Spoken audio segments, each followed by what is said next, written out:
Guys and girls, so you join me back at the local water.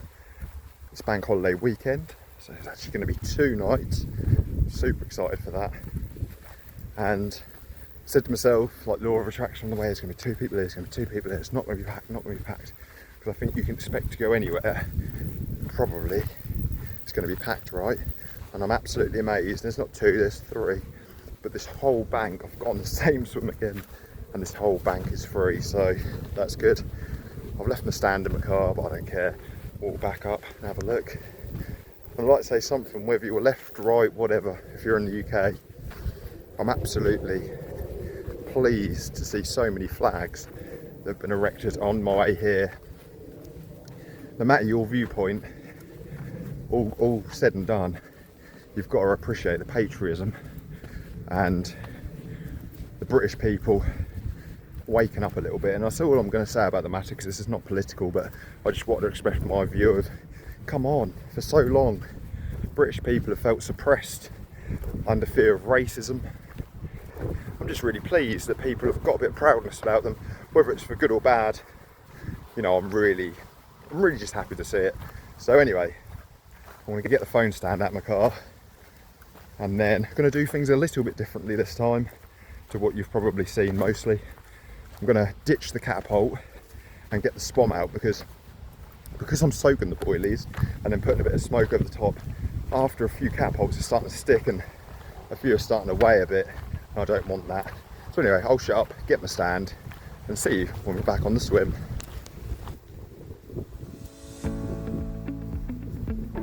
Okay then guys, let's have it. 2 nights, 2. I'm usually only doing 1, so this, I get excited about fishing all the time because I'm sad like that, but to be on here for 2 nights, and with the sessions, the way they've been going, 2-3 fish a session, maybe lose one as well.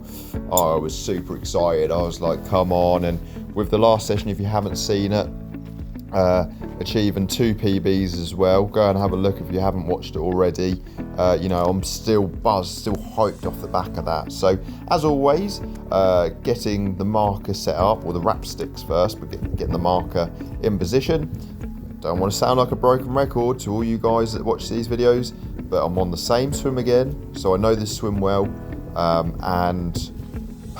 However, on that basis, a lot of people might turn up and go, oh, that's my swim, that's my spot. I know exactly where the spot. For all you newbies, your spot will change throughout the year, no question. So the last time I fished here, the weed had been, in my opinion, raked probably from perhaps a boat going through removing the snags. And what I found this time, putting the marker out, is a bit of dead weed. So I ended up actually, after the first night, I ended up putting the weed rake through, because my baits usually come in, not that they usually have to stay out too long, but usually come in smelling absolutely fine. But what I did notice was the baits stinking like absolute shit, which, okay, silt can produce very well as well.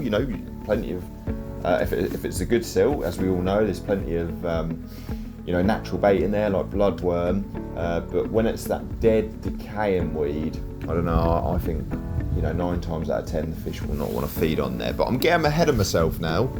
But you might notice from the camera, or might not if you are a regular viewer of my videos, that the water's quite high, and what I found it to be was a good 3 meters up the bank.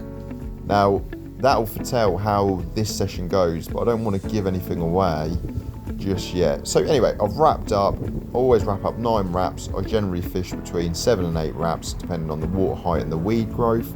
But doing it at 9 wraps, that gives me enough for the sort of 12 to 14 foot water, just to swing in and just check where we are on the edge of that weed. Because even though the weed has been, something's happened to it, it's been raked a bit and thinned out, weed is still, in my opinion, this time of year, a good feature to be fishing up against. So we got the marker nicely set there, and as I touched on, I'm going to use the spom, so grabbing the other rod there to set the spom up. Don't know what I saw down there, but obviously caught my eye. So let's get that spom rod set up. here we go then. Although I'm not fishing very far, I always use a shock leader with this. Last thing you want to do is crack off, and always make sure I've got a nice spom float on there just in case.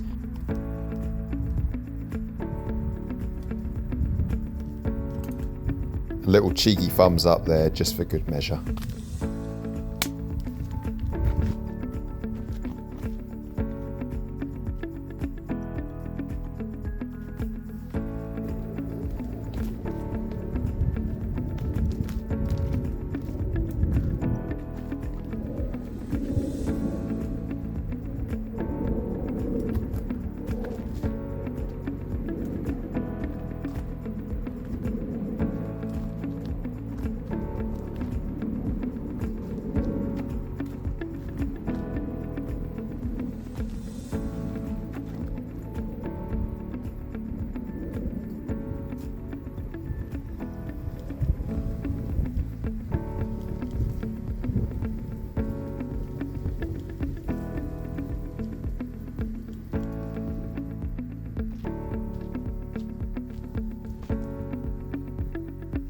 So with the spom wrapped up to roughly what I think that float will be, I always start off with a cast or two with just pure water. Why? I'm not usually spomming all the time on my carp fishing, and accuracy is so important that I just want to test it against the float, how far I've got to come back. I could have actually wrapped precisely looking back, but it's always good to get a practice cast in as well, isn't it? So yeah, it's what I like to do.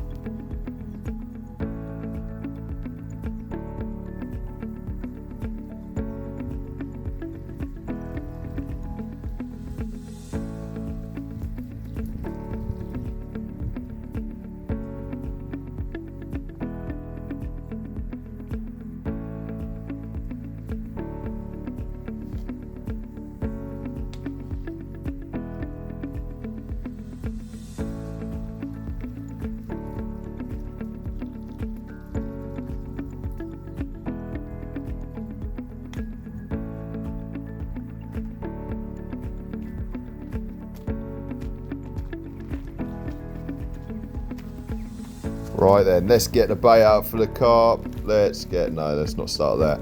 So I'm happy with, other than hitting that tree, how the spom's set up. And you'll notice I make sort of a rough rectangle because I'm fishing free on the spot here. I used to actually put my carp rods out first and then get the bait over the top. But logically thinking, it gives carp the time to perhaps come over the feed before you put your rods out, which can and does equal a quick bite sometimes. What about you? How do you play it? Is it bait first or rods first? Anyway, let's get this bait out, but instead of boring you to death, let's speed things up a little bit so we can get on with hopefully showing you a carp or two.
Lovely jubbly. So, what next? The baits have been out. I've been behind the camera, sorting the rods out. I'm someone who keeps my rods set up, so it's just a case of checking the hook, checking the rigs. And what I like to do as well is stretch my lines out. So I'll set them up, put the hook on the eye, and just leave them stretched for 5-10 minutes, just to take any kinks out. I obviously always check the sort of, the line that you can see from the reel to the rig, just to ensure there's been no rubs from the fish on the gravel or whatever. But yeah, it's a case of literally just chucking the three out on the spot. And what I generally tend to do is leave the marker out, get the middle rod out, just to ensure that I have done everything correctly. Just a bit of a safeguard, really.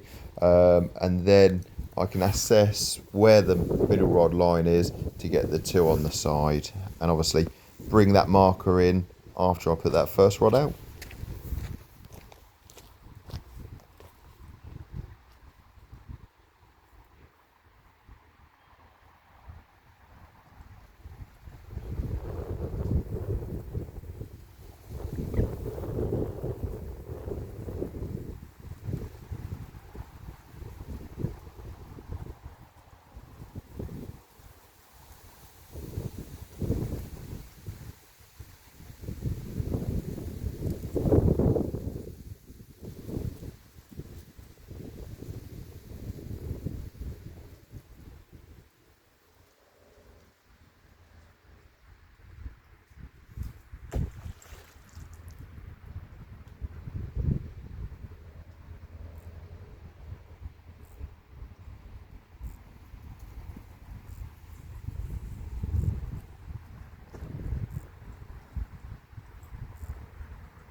I just hope I had what I hope I had. Oh, it's gone off now. Bit of line bite on the left rod. Fingers crossed that's the case. It usually does start off like that.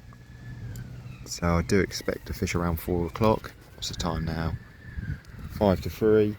It's usually a couple of hours after baiting you start seeing signs, so let's see what happens. Well, as you can probably tell, it's now the first morning and the line bites amounted to absolutely F all. You can see here fish are topping in the morning, so that was quite an encouraging sign initially. So why I say initially is it was just weird not getting a bite in the afternoon, evening, all throughout the night, and that really concerned me because the fish do move around here. You might be waiting 8 to 10 hours for the fish to move over, but this time of year no longer, and that's been the general case. And once you get the fish on, it's usually you get a fish every 3 to 4 hours for a good sort of, I don't know, 3-4 fish. So I was really concerned, and I was concerned that there wasn't any perch chasing the silverfish either, like there was on the last session. And I thought, no, I'm going to leave the rods out now until bite time is over, because it's usually up until about 10 o'clock. But I'll tell you this, it was amazing when I reeled that rod in and felt that lead. And the session before, probably over exaggerating a bit, you could have took that lead in your bivvy, chucked in your bed chair, and that would have kept you warm in winter. But bringing that lead in this time, although you can see the mist coming off, so the water is still relatively warm, it was freezing in comparison. And if you know you're fishing, which I'm sure you do because you're watching this, any temperature change, any gradual change, they usually say around a degree at a time over an expanse of time, a fair expanse of time, you're okay. But that literally, and I wish I'd have bought a thermometer for last time and this time, but I would hazard a guess to say within a week that water had dropped 8 to 10 degrees, and that is shocking. Now, this really concerned me to the point where I was thinking to myself, perhaps, I need to move and not swim either. I need to move venue, because that didn't sit well with me. And to not make this video drag on too long, I'm not going to show you the rest of the session because everything went wrong. Reels were messing up, the general rod, line twists at the end were happening just constantly, just not a smooth session. To the point, when I did decide to pack up, I put, because there's hawthorn bushes here, a huge, and I'm talking 2-inch thorn piece into my finger, probably about half an inch, and into your finger, that's long enough. So, but what I was finding at night, the night just gone and the night before, which gave me hope this first night, was plenty of shows, and I mean ridiculous. But what I did notice, watching the fish, they weren't the typical cleaning the gills feeding shows. I've kept koi for many years, so I know when my koi are irritated, and it was just like that. The full body out of the water, crashing, not happy, which I should have really moved that second day. But what I did do is move on to the big lake, which is notoriously hard. And I'm talking, people have sat on there for a whole year and not caught. So what I decided to do is pack my rods up, and I actually marked up a few swims on here because it won't be forever. The fish will get used to it, and mark up some spots. Now, you might ask, touching on the water temperature, sorry I keep flitting back and forward, but what happened then? Was it lots of rainfall? No, this venue is actually still classed as a working gravel pit. So where they're excavating, they've got a pipe where they can suck out and get rid of water into these 2 lakes on this complex. So what's gone and happened, and looking at the water on the second day, it started to cloud up. They were pumping freezing cold water in, which is obviously had an effect on the fishing. So I was thinking, typical, get the 2 days, you know, be able to fish it for 2 nights, which I generally can't do unless I'm booking a holiday, which I will next year. I will make sure I can do this for 2 days, 3 days, at a time. I decided to walk round to the big lake and I started to see showing fish. Now, funny enough, they didn't seem to be pumping into that lake, and there was only one person on there. It's usually packed. I sat there for an hour and watched these showing fish and thought, sod it, I'm going to take my rods round for the rest of the afternoon. And this is a lesson in perseverance, because the old me would have chucked the stuff in the car saying, F that, I'm not bothering anymore, I'm going home, and probably would have been in a bit of a grump, as most of us would. But I thought, no, do you know what? I'm just going to ping some singles at them fish. Not going to bait at all. And I started off with 2 rods, and then see one continuously on one spot. So I pinged over. What I done was, I noticed there's a lot of snails in that one. So I whittled down a DNA off-colour orange. I know that's not typically the colour of snails, but into sort of a snail shape. I whittled it down and just pinged it over on what felt some good silt. Do you know what I mean? Because you could tell there was fizzing all over this patch, over this spot. And I tell you what, this went and happened. Might even be my PB. Certainly is my PB common. Cracking fish. Coloration of that fish, absolutely perfect. What a perfect common, and what a perfect way as a wasp trying it to end this session. I'm going to give it another cast, of course. I'm going to walk around here because it's so shallow here. And you can see I'm literally standing in. Oh, it's a bit deep for here, look. I don't mind standing in. Let's make sure she goes back all right. Look at that bar of gold. Absolutely incredible fish. My saviour. Look at that. My feet are literally in shit. I don't really care. Look at that fish. Just give her a minute.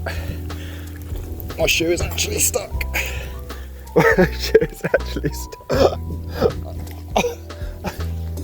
Oh, do I care? Do I? Luckily I've got some spare ones in the car. Let's just give her a second. Oh, thank you so much. I could have so easily given up. I'm not going to bother. I'm not going to bother even looking at the other lake. So there you go, perseverance, although I understand that we weren't persevering in the other lake because our time was up.